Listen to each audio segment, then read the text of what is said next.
नमस्कार मित्रांनो, हा व्हिडिओ पालकांनी आणि विद्यार्थ्यांनी दोघांनी पण बघण्यासारखा आहे आणि दोघांनी पण यातनं घेण्यासारखा आहे. कारण मला जो काल अनुभव आला तो मी तुमच्याबरोबर शेअर करतोय. सगळ्यात आधी सगळ्यांची माफी मागतो मी, कारण बरेच दिवस झाला आपल्या चॅनलवर व्हिडिओ आले नाहीत, कारण आपला मोबाईल बंद पडला होता आणि वेळ लागला. तर मी तो अनुभव तुमच्या संगत शेअर करणार आहे मित्रांनो. आज विषय काय झाला, मी शाहूपुतळ्याजवळ गेलेलो मम्मीला नारळ पाणी आणायला काल, आणि एक माऊली तिथं मला रस्त्याला थांबलेली दिसली आणि ती जरा असं मला हे वाटत होती की अस्ताव्यस्त वाटत होती, त्यांना काहीतरी काळजी वाटत होती. आणि बराच वेळ झाला, 6-6:30 वाजलेलं संध्याकाळचं, आणि तिथे थांबली होती की मग मी तिथं जाऊन त्यांना विचारलं की मावशी काय झाले आणि का थांबला आहे तुम्ही.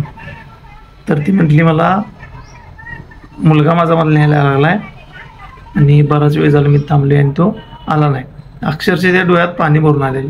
मी त्यांना विचारलं नेमकं काय झालं सांगा, तुम्हाला कुठं सोडायचं सांगा, मी सोडतो, किंवा तुमच्या मुलग्याचा नंबर सांगा, मी त्यांना फोन करून विचारतो आणि इथं बोलून घेतो. तर त्यांनी नंबर सांगितला नाही.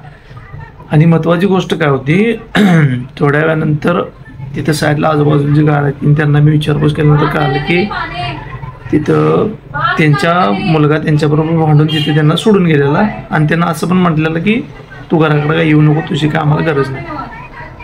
मी त्या माऊलीला विचारलं की तुम्हाला काय लागणार आहे का, मी तुम्हाला घरी सोडू का, मी तुम्हाला पोलीस स्टेशनला घेऊन जाऊ का. तर त्या माऊलीनं मला काहीसुद्धा सांगितलं नाही. मी त्यांना मुलग्याचं नावसुद्धा विचारलं, तर अक्षरशः मुलग्याची आपल्या आबरू जाऊ नये म्हणून त्या मावशीने त्या मुलग्याचं नावसुद्धा घेतलं नाही. त्या म्हटल्या मी गावी चाललो आहे आणि माझे मी जाईन, एवढंच मला सांगितलं. मी त्यांना म्हटलं पैशाची काही मदत लागणार आहे करू का, तर तिने काही लागलं नाही त्यांना, फक्त आपल्या मुलग्याची आबरू जाऊ नये म्हणून त्यांनी मला त्या मुलग्याचं नावसुद्धा सांगितलं नाही. आणि त्यांचं तिने मी म्हटलं थोडा वेळ थांबा, कारण त्यांना भूक लागलेली. मला एवढंच म्हटलं तिने काहीतरी खायला घेऊन ये, आणि मी खायला घेऊन आणायला गेलो, परत आलो तर त्या तिथे नव्हत्या.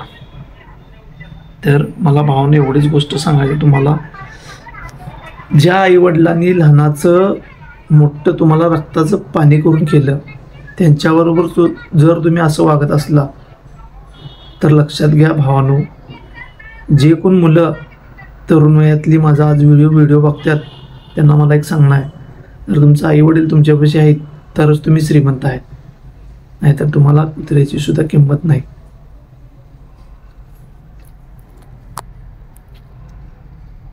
सगळ्यात महत्त्वाची गोष्ट काय आहे भावानो सांगू तुम्हाला, आज जे तुम्ही तुमच्या आईवडिलांबरोबर जे करायला आहे ती गोष्ट भविष्यात पुढे जाऊन तुमच्याबरोबर होणार आहे, लक्षात ठेवा. कारण तुम्हाला जर असं वाटत असलं आईवडील हे घरात आपल्याला अडचण आहेत, आईवडील हे आपल्याला लई त्रास देतात, आईवडील प्रत्येक गोष्टीत आपल्याला आडवं पाय घालतात, जे करायला जाईल ते नको म्हणतात, पण एक गोष्ट लक्षात ठेवा, तिने ज्या गोष्टीला आडवं लावतात त्या गोष्टींचा तिने अनुभव घेऊन इथंपर्यंत आलेले असतात. तुम्ही त्यांच्या निम्म्या वयाचं पण नाही आहे, तेवढा अनुभव त्यांच्यापाशी आहे, ही गोष्ट लक्षात ठेवा. तिने उगाच कुठल्याही गोष्टीला तुम्हाला आडवं पाय लावत नाहीत, किंवा कुठल्याही गोष्टीला तुम्हाला बिनकामाचं दिन सांगतात हे करू नको ते करू नको. आणि जर तुम्हाला तुमचं आईवडील जड झाला असले तर तुमची जगण्याची भावना लायकी नाही, तुम्ही मेलात तरी चालते. आणि मी असं का म्हणाले ते तुम्हाला पुढे जाऊन कळलं, ज्यावेळेला तुमचं 50-55च्या आसपास वय जाईल, तुमची पोरं ज्यावेळेला तुम्हाला असं वागवतील की नाही, त्यावेळेला तुम्हाला हे माझे शब्द आठवतील. मला फक्त काही घेणं देणं नाही, तुमच्याकडे पैसा किती आहे काय महत्त्वाचं नाही, तुमची प्रॉपर्टी किती आहे, तुम्ही किती पैसे मिळवून ठेवला आहे, तुमच्याकडे दारात करोडोच्या गाड्या आहेत, तुमचं बंगलं करोडोचं आहे, तुमची बँक बॅलन्स ठीक आहे, पण जर तुमच्याकडे आईवडील असतील, आईवडील जर सुखात नसतील, आणि तुमच्याकडे जर समजा आईवडीलच तुमचं नसतील, तर तुमच्या जगणं व्यर्थ आहे भावानो. तुम्ही नाही जगला तरी चालते. तुमच्या आईवडिलांची जर तुम्हाला किंमत कळाली नसली तर तुम्हाला जगाची किंमत कळाली नाही, कारण आपलं आईवडील हेच आपलं जग आहे. तुम्ही आत्ता ज्या परिस्थितीतून जाऊन मोठं झाला आहे तिथपर्यंत जायला तुमचं आईवडीलच कारणीभूत आहे, लक्षात घ्या.